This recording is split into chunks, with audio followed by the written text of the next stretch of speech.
What's going on, guys, and welcome back to State of the FBS. Sorry for the break between videos, moving into the new place, and then lost internet for about a week while I waited for a new Wi-Fi modem to ship, so that was fun, but we're back today, and it's time to finish out the quarterback ranking series with Week 0 just a little bit away now, and we're going to end with the group of 6. Now, if you're a Notre Dame fan and been wondering where CJ Carr is going to be, he will be in this video. So if you want to hear my thoughts on him, stay tuned till I'll give you a hint towards the end of this video. But let's kick it off. We're going to do the top 15 quarterbacks or quarterback situations in the group of 6, according to me. And let's start with number 15, Colorado State, with Hauss Hejny and Kason Farrar. These are two very interesting quarterbacks. I'm mostly going to talk about Hejny here because I expect him to start for Colorado State. He's an Oklahoma State transfer, formerly from Aledo, Texas, before going to the Cowboys, and then also by way of TCU. Dude's been around a lot despite not playing a lot so far, and he's only thrown 10 career passes. However,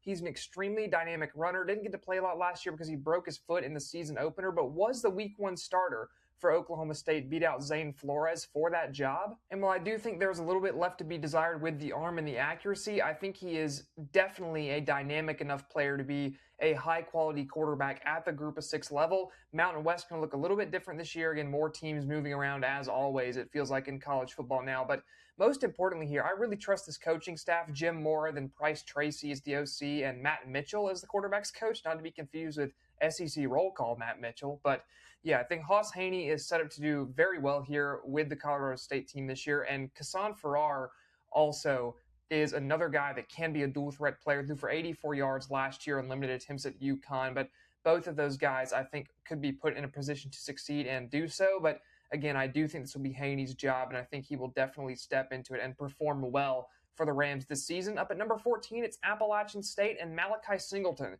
Singleton kind of been all over the place in his career. That's a trend with some of these guys toward the bottom of the list here that I think might work out now that they're at a slightly easier set of competition for this season.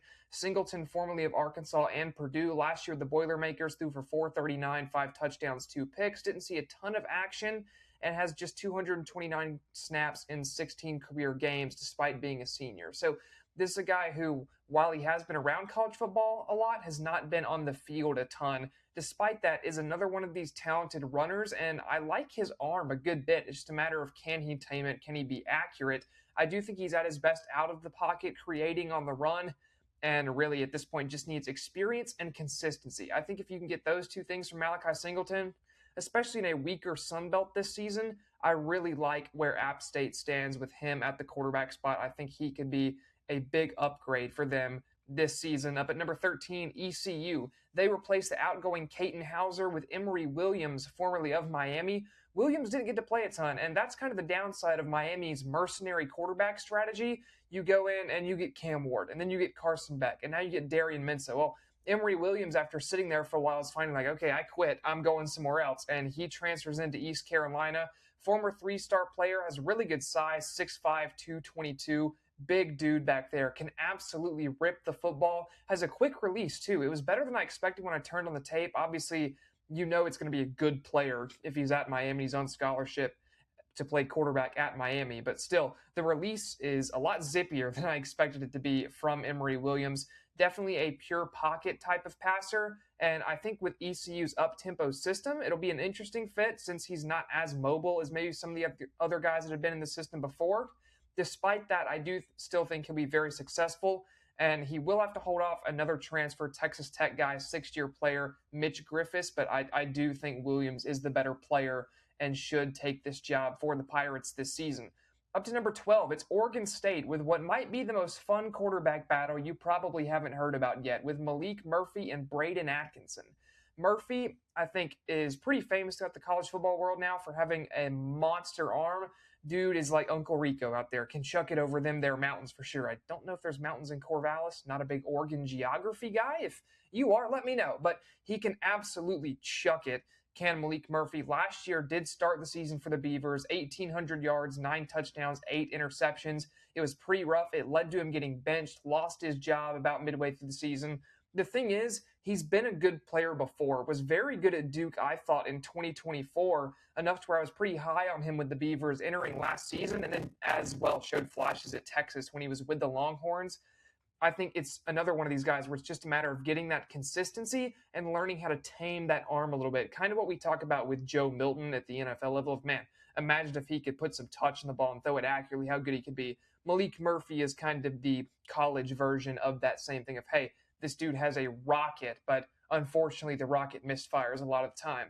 Now, on the other side, Brayden Atkinson, I think, is a really fun player. Sophomore from Raleigh, North Carolina. I kind of expected him to follow his head coach, Mike Jacobs, from Mercer to Toledo in this offseason, as I mentioned in my coach's video way back last December, but he didn't do that. And he went to Oregon State, which I think we would agree is an upgrade from Toledo, at least as far as the conferences go in the Pac-12, even though Toledo, you could maybe argue, is a better program. But Atkinson himself last year was the SoCon Freshman of the Year, was the Freshman of the Year in the entire FCS, won that award, the Jerry Rice Award, and threw for 3,611 yards, 34 touchdowns, and 11 picks, was third in the entire FCS in passing yards last season. I really like his decision making. He's really accurate to most levels of the field. I would say when you get him trying to throw deep outside the hash marks, there are a little bit of issues, but he's a true sophomore, so you're going to get teething problems.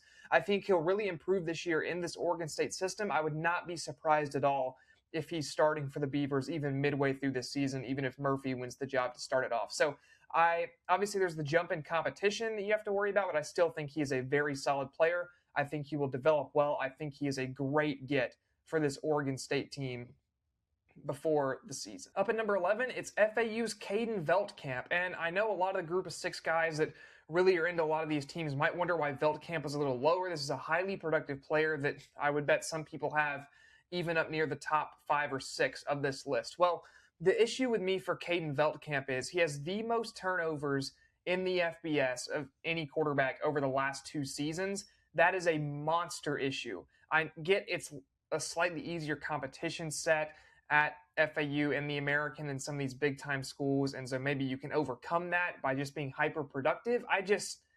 I hesitate to trust that. Last season had 17 interceptions, although he did throw 24 touchdowns, over 3,600 yards. Like I said, he is a highly productive player, and he's a decent athlete, and he's very accurate to most areas of the field as well. It's just the decision making needs to come a long way. I know he's experienced. I know he's productive. I just can't get past the turnover issue here for Caden Veltkamp. And so because of that, he's going to stay down at number 11 for the FAU Owls. Despite that, I still think he can be a productive player.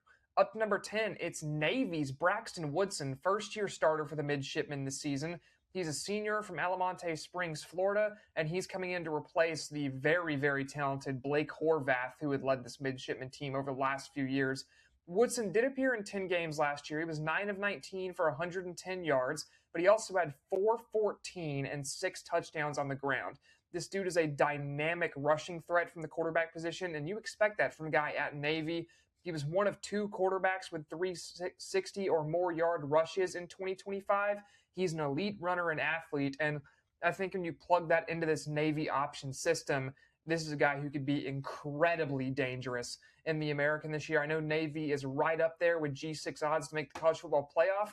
I think that they would probably be my G6 pick, and I'll get you my whole playoff bracket in a different video later this week. But Navy, I really do like this season, and Braxton Woodson is a big reason why. Extremely talented player, high character guy. You expect that from a lot of these Service Academy players, but just a dynamic threat to all portions of the field, can throw it well too. This is not just one of these military academy quarterbacks who is just a pure rushing threat and can't throw the ball. Braxton Woodson absolutely can. So I think is really going to shoot up this list as the year progresses. Really like him, and I'm excited to see what Navy does with him at the helm.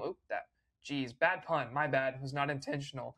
At the helm this season for the Midshipmen. So up to number 9 now, it's Western Michigan and Brock Lowry. And Lowry is kind of just a more experienced, and I would say slightly less athletic version of Braxton Woodson's play style, at least. Woodson is 6'1", 210, redshirt junior from Canfield, Ohio. Last year threw for 1,800 yards, 9 touchdowns, 3 picks, but he also added 963 and 14 touchdowns on the ground for 25 total TDs. So 25 touchdowns, just 3 picks on the season. I think you'll take that all day long. Obviously, though, this guy's more of a runner than a passer. The arm is not his strong suit, but he was 6th in the FBS in quarterback rushing yards last season. Real tough player, and This guy, when he runs, reminds me of a slightly more athletic Gunnar Stockton, to be honest, when he takes off. I think that it's that same attitude of, hey, this feels like this guy is just faster than us, almost what you want to call Patrick Mahomes speed sometimes, where he's always just fast enough and just physical enough to be able to get what he needs on any given play. And I think you see that on tape a lot with Brock Lowry. And because of that, I think that really makes him a reliable and dangerous player for other teams. You listen to other MAC coaches talk about this guy, and it's like, man, you turn on the film and the traits don't really pop, and you're thinking, okay, maybe we can get to this guy, and then you play him on the field and you just have no answer. And guys like that are so fun. It's what makes college football great. These just lesser known players who are absolute dynamite on the field for their teams. Obviously, as a passer, the mechanics and accuracy I think could use a little bit of work. Obviously, can't throw on the run considering his play style. I will say the one thing for Western Michigan, they did not win a game last season when Brock Lowry was held under 50 rushing yards. They were 0-3. So if you can him in his legs, you will probably beat them. And that really, to me, says he can't win with his arm alone. And in a quarterback ranking, I just can't put that guy too high. So still, he's the 9th best quarterback in the G6. It's not like I'm saying he's bad, but that's why he's not higher, despite the leadership ability and the all-around talent there. Up to number 8, it's UNLV, a very intriguing battle here between Jackson Arnold and Alex Orji. Arnold, formerly of Auburn and Oklahoma, former 5-star recruit, really just has not panned out at the college level for Jackson Arnold. Last year, 1,300 yards at Auburn, 6 touchdowns, 2 picks, 311 on the ground, and 8 rushing touchdowns. He started 8 games. He also played versus Kentucky for Auburn. There is athletic upside. I will say that. You go turn on the Baylor game from last year for Auburn, and dude was all over the field. We had people calling him Creamsicle Cam at Auburn.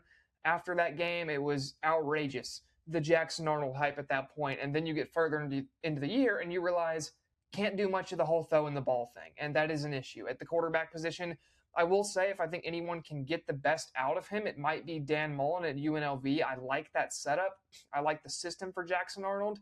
And the real thing you have to do with Arnold is just not let him get under pressure. As soon as the pocket starts to collapse, as soon as there's pressure on him, he just folds like that. And it is a huge issue on tape. I think, like I said, the RPO scheme is probably where he's most at home. And overall, I just think he's a good player who will, or a good fit, I should say, for a G6 program who will thrive in this scenario that it probably is not cut out for Big Ten or SEC football at the college level. As for Alex Orji, hyper athletic player. Former Michigan transfer and missed the majority of last season after a grade 3 LCL sprain and severe hamstring tear.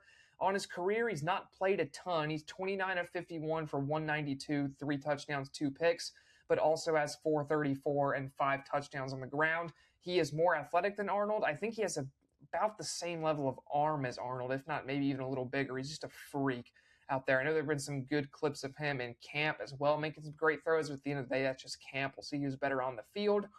Overall, though, I would not be surprised if you see Alex Orji starting for UNLV if Arnold goes through his typical struggles. But overall, I think the total upside here is enough for me to warrant putting them up at number 8. Number 7 is Marshall and Carlos Del Rio Wilson. He's a 6'2", 225 redshirt senior from Atlanta. Former 4-star, stopped at Florida and Syracuse on the way down to Marshall. And last season for the Thundering Herd, just over 2,000 yards, 17 touchdowns, 5 picks, added 660 and 6 rushing touchdowns. So 23 total touchdowns, 5 picks. Very strong dual threat player. Also did not start until week 3. So you could be looking at an even better stat line here if he would have started the first couple of games. And in his first 3 starts last year, threw 6 touchdowns and 0 interceptions.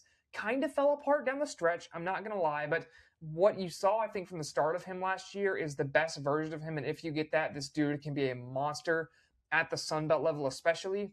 Kind of reminds me of Diet Byron Brown, where he's just a little bit smaller overall. Like, he doesn't look as bulky out there as Byron Brown. I don't think he runs quite as strong as Brown. I think he has a slightly weaker arm, but the play style is fairly similar, to be honest. The tape looks fairly similar between the two of them, though obviously Del Rio Wilson at a lower level than Byron Brown in terms of total production. The one thing I will say with Del Rio Wilson is can shred the middle of the field. This dude is not afraid to step up and take shots over the middle, and I think he's fairly good at doing so. But that's also where some of those mistakes can come from, where he gets in trouble. So it's just a matter of balancing that well. And like I mentioned, really struggled down towards the end of the year, really struggled 4 of his last 5 starts. And you're just going to be looking for more consistency from him this year, though I do think he can take a step forward, really seems at home in the situation right now. And I would expect that to improve. So he takes the number 7 spot. And up at number 6, a player which I really, really like and have since he was at Mississippi State, it's Michael Van Buren Jr., formerly of, as I mentioned, Mississippi State and LSU last year. Junior from Bowie, Maryland, and last year for the Bayou Bengals, 1,010 yards, 8 touchdowns, just 2 picks, then added 129 and a rushing touchdown on the ground as well. And he just obliterated Arkansas and Houston last season. And he's thrown for 306 and 3 touchdowns at Georgia with Mississippi State in 2024. And to add to that, he threw for 309, 2 touchdowns, granted 2 picks, but that was also in 2024 against Arkansas. So this dude has flashed big time in the SEC and really just hasn't had an opportunity to be a full season starter. A couple years ago, it was a Blake Shapen injury, and then at Mississippi State, played for a little while, couldn't finish out the season. So that's what happened there. And then at LSU, obviously, they had Garrett Nussmeier, so he wasn't going to play over Nussmeier until the end of the season, where Nuss was banged up and the season was pretty much lost for LSU already. So now transfers out to USF, and I think he is primed for a breakout. I think Brian Hartline as a head coach is a match made in heaven here. You can really get some receivers working, you would think, under Hartline as well, get them developed. And if Van Buren has time and he has targets, this dude will shred defenses. I really think he can be a dynamic player at the G6 level this season. And honestly, I have a hard time not liking the tape of a guy who's flashed as much as he has in the SEC. There are few quarterbacks who can go to Sanford Stadium and throw for over 300. There are few quarterbacks who can put up performances like he has and not be starting in the SEC at some point. So I think potentially a diamond in the rough here for USF, really high on Van Buren, and I really am just hoping I don't call him Martin Van Buren like the president, because it happens entirely too much.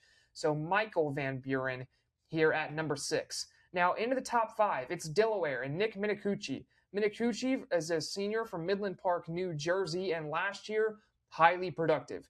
3,683 yards, 23 touchdowns, 7 picks, added 235 and 10 touchdowns on the ground. So this is a 33 touchdown player, highly productive. Like I said, took over at the start of last season after Zach Marker had an injury, and Minicucci just never gave the job back. Said, I am taking this now. Junior last year knew that probably it was his last opportunity to really be a starter at the collegiate level and grasped it by the hands, did not let go of it.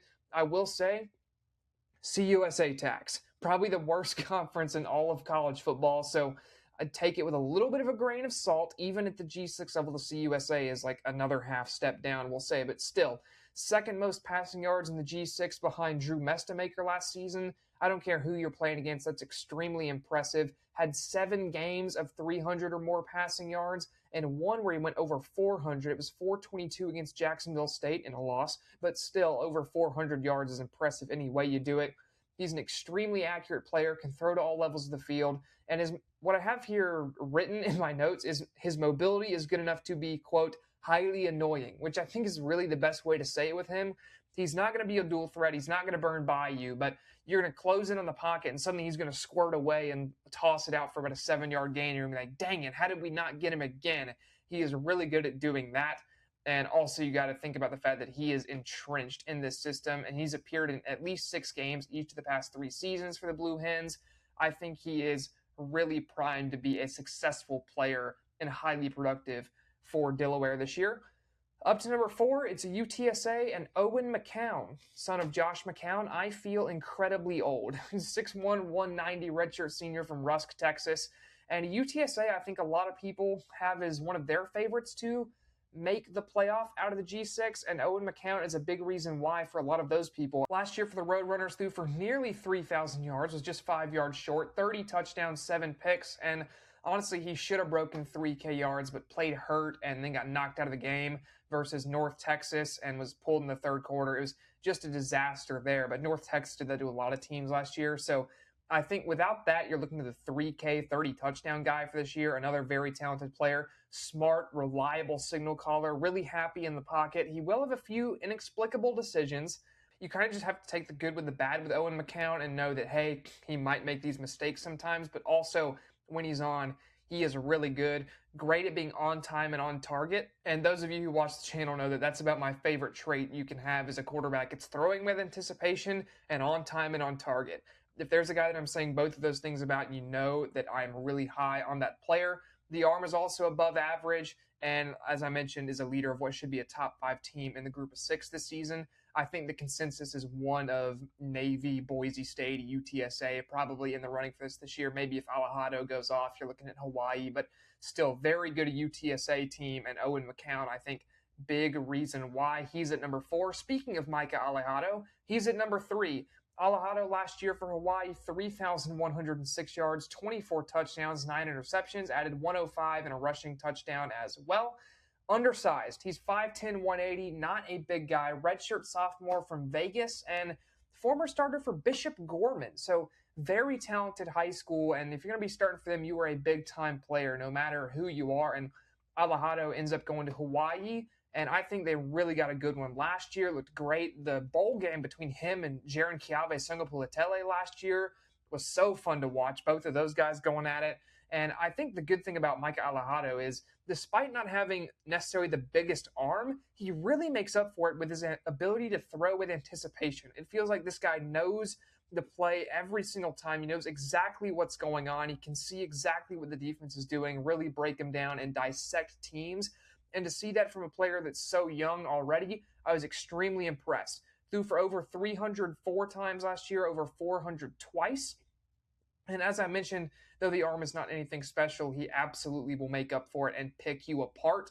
I think in the Mountain West this year, he is primed to lead Hawaii right towards the top of that conference, especially you look at Boise State now out of the way in the Pac-12, and Mountain West suddenly looks a whole lot more open. I know UNLV will be a favorite for that as well with Alex Orji and Jackson Arnold, but I do think Hawaii I really like to make a run at that conference this season, and that would be so fun to see the Rainbow Warriors back at the top of the Mountain West, just like old times. But with that said, up to the top 2, I think this is a big separation here.